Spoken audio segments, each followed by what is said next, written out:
Himalayas की गोद में बसा हिमाचल आज भी वो जगह है हिंदुस्तान में जहां आपको वक्त ठहरा सा मिलेगा।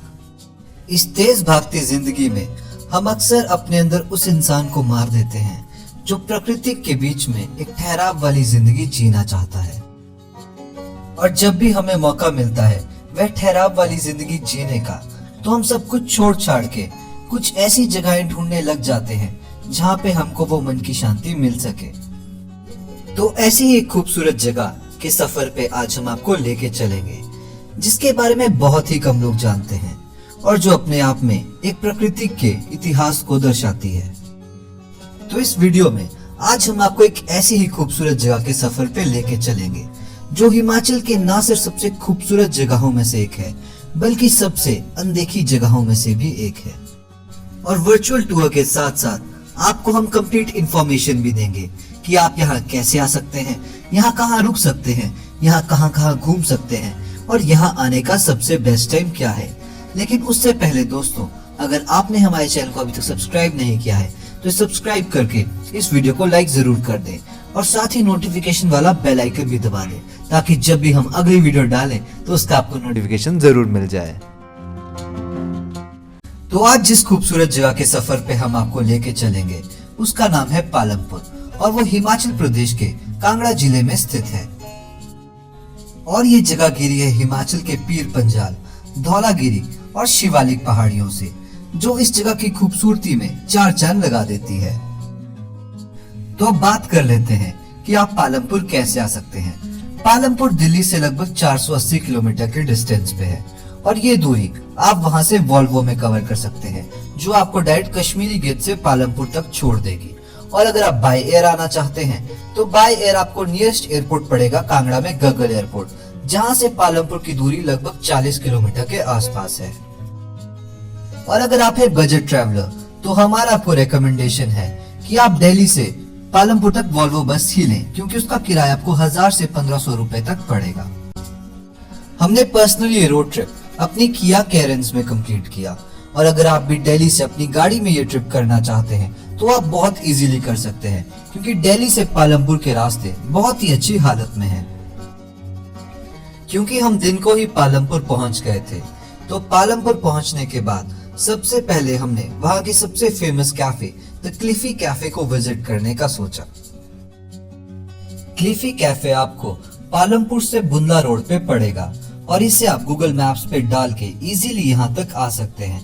हमने भी यहाँ पे बैठ के थोड़ी देर लंच करने के बाद अपने ट्रिप को आगे कंटिन्यू किया। तो अगर आप भी पालमपुर का रोड ट्रिप प्लान करें तो आप क्लिफी कैफे को अपनी रिकमेंडेशन लिस्ट में डाल सकते हैं।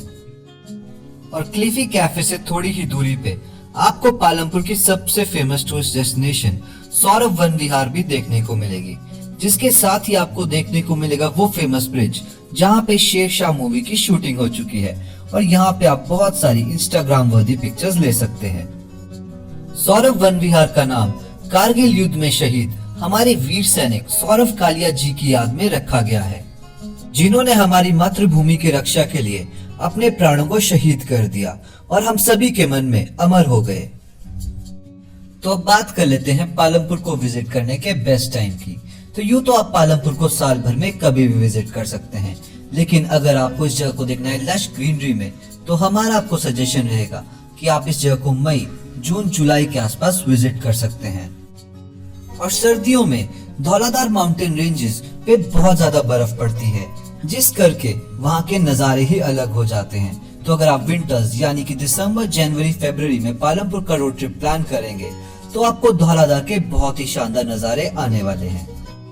सौरभ वन विहार में आपको बहुत सी एक्टिविटीज और चीजें देखने को मिल जाएंगी, जिनमें से सबसे पहले आप यहाँ का फेमस फिश एक्वेरियम देख सकते हैं। फिश एक्वेरियम में आपको यहाँ पर बहुत ही डिफरेंट काइंड की फिशेस देखने को मिल जाएंगी। ये सुनने में बहुत ही ऑर्डिनरी लगता है, लेकिन जब आप इन्हें अपनी आंखों से देखेंगे तो आपको एक अलग ही एक्सपीरियंस यहाँ फील होने वाला है। फिशेस देखने के साथ साथ आप फिशेस के बारे में यहाँ पे डिटेल इंफॉर्मेशन भी पढ़ सकते हैं। फिश एक्वेरियम को एक्सप्लोर करने के बाद आप यहाँ के चिल्ड्रन पार्क में जा सकते हैं, जहाँ पे आपको रॉक क्लाइंबिंग और स्विंगिंग जैसी एक्टिविटीज करने को मिल जाएंगी, जिसके लिए आपके बच्चे बहुत ही एक्साइटेड रहेंगे। और सौरभ वन विहार की सबसे खास एक्टिविटी जिसे आप कभी भी यहाँ आने पे मिस नहीं कर सकते, वो है यहाँ की पैडल बोटिंग।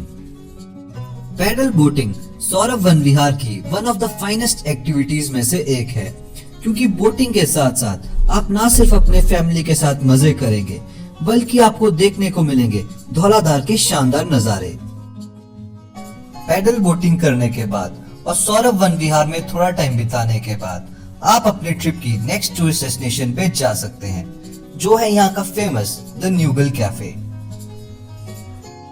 सौरभ वन विहार एक्सप्लोर करने के बाद हम लोगों ने भी न्यूगल कैफे को विजिट किया और यहाँ पे खाना खाने के बाद हमने यहाँ पे थोड़ी देर रेस्ट की। न्यूगल कैफे को मेंटेन करता है हिमाचल प्रदेश टूरिज्म और यहाँ पे आपको कैफे के अलावा एकोमोडेशंस भी मिल जाती है, जिसे आप ऑनलाइन हिमाचल प्रदेश टूरिज्म की वेबसाइट से बुक कर सकते हैं। तो अब बात कर लेते हैं कि आप पालमपुर में कहाँ रुक सकते हैं। यूं तो पालमपुर में रुकने के लिए आपको बहुत से होटल्स और होम स्टेज मिल जाएंगे, लेकिन पालमपुर के लिए जो हमारा पर्सनल रिकमेंडेशन आप लोगों के लिए रहेगा वो रहेगा हिमालयन इन होटल का। हिमालयन इन की सबसे खास बात यह है कि ये पालमपुर में गुगार में बिल्कुल ही सेंट्रली लोकेटेड है, जिस करके यहाँ से हमीरपुर, धर्मशाला या फिर मंडी का डिस्टेंस आपको बिल्कुल एक रास्ते पे पड़ेगा। और साथ ही इस होटल से आपको पालमपुर की सभी लोकल साइट सीइंग पॉइंट्स एक बहुत ही कन्वीनियंट डिस्टेंस पे पड़ेंगे, जिस करके वो आपके लिए एक एड ऑन हो जाएगा। हिमालयन इन होटल में आपको डीलक्स और सुपर डीलक्स कैटेगरी के रूम्स मिल जाते हैं, जिनसे आपको धौलाधार के बहुत ही शानदार नजारे आते हैं और इनका टैरिफ 3000 से 5000 तक वेरी करता है। और इस होटल की सबसे खास बात यह है कि इसके टेरेस से आपको पालमपुर टाउन के बहुत ही शानदार नजारे आने वाले हैं। पालमपुर में एक और चीज जो बहुत से लोग अक्सर मिस कर जाते हैं वो होती है पालमपुर की टी टूरिंग, जिसमें आपको पूरा पालमपुर के डिफरेंट टाइप्स ऑफ टीज को टेस्ट करने का मौका मिलता है और साथ ही आपको देखने को मिलती है यहाँ की बहुत ही बड़ी बड़ी टी एस्टेट्स और टी गार्डन्स। तो अगर आप भी पालमपुर का ट्रिप प्लान करें तो यहाँ के टी एस्टेट्स को ट्रैवल करना मिस ना करें। एक टी एस्टेट जो हम आप लोगों को सजेस्ट कर सकते हैं वो है वाह टी एस्टेट, जो ना सिर्फ पालमपुर बल्कि हिमाचल के सबसे बड़े टी एस्टेट्स में से एक है और वहां पे आपको टी टूरिंग एक्सपीरियंस भी मिल जाएगा। तो अब बात कर लेते हैं कि आप अपना पालमपुर का ट्रिप कैसे प्लान कर सकते हैं। आप दिल्ली से पहले धर्मशाला आ सकते हैं, जहां पे आप 1 और 2 दिन स्पेयर रख सकते हैं धर्मशाला के लिए। फिर आप पालमपुर 1 और 2 दिन रख सकते हैं स्पेयर। उसके बाद आप बीर बिलिंग और फिर बरोट को कवर कर सकते हैं। तो 4 से 5 दिन में आप इस रीजन की सभी मेन जगहें कवर कर सकते हैं। और इन सभी रीजन्स को कवर करने के लिए आपका मिनिमम बजट 8 to 10K के आसपास हो सकता है, क्योंकि इन सभी जगहों में आपको हॉस्टल्स मिल ही जाएंगे, जहां पे आपको शेयरिंग पे 300 रुपए बेडिंग की कॉस्ट पे एक बेड मिल जाता है। पालमपुर को पूरा एक्सप्लोर करने के बाद हमने अपना एक दिन स्पेयर रखा था नियति कैफे को विजिट करने के लिए। ये रिकमेंडेशन सिर्फ बैकपैकर्स के लिए होगा जो थोड़ा सा वॉक और हाइक कर सकते हैं, क्योंकि नियति कैफे तक आने के लिए आपको आधे घंटे का वॉक करना ही पड़ेगा। तो अगर आप लोग वॉक या ट्रैक नहीं करना पसंद करते तो ये रिकमेंडेशन आपके लिए नहीं है। लेकिन जो लोग पालमपुर का थोड़ा ऑफ बीट सी जगह एक्सप्लोर करना चाहते हैं तो उनके लिए नियति कैफे हमारी पर्सनल रिकमेंडेशन रहेगी। तो दोस्तों, ये था हमारा खूबसूरत सफर पालमपुर का। और अगर आपको हमारी वीडियो अच्छी लगी हो तो इसे लाइक और शेयर जरूर करें और साथ ही हमारे चैनल को सब्सक्राइब भी कर दें। और अगर अभी भी आपके मन में पालमपुर को लेके कोई भी डाउट हो जिसके बारे में आप हमसे पूछना चाहते हैं तो आप हमें कमेंट सेक्शन में पूछ सकते हैं। हम सभी का रिप्लाई करने की कोशिश करेंगे। Thank you.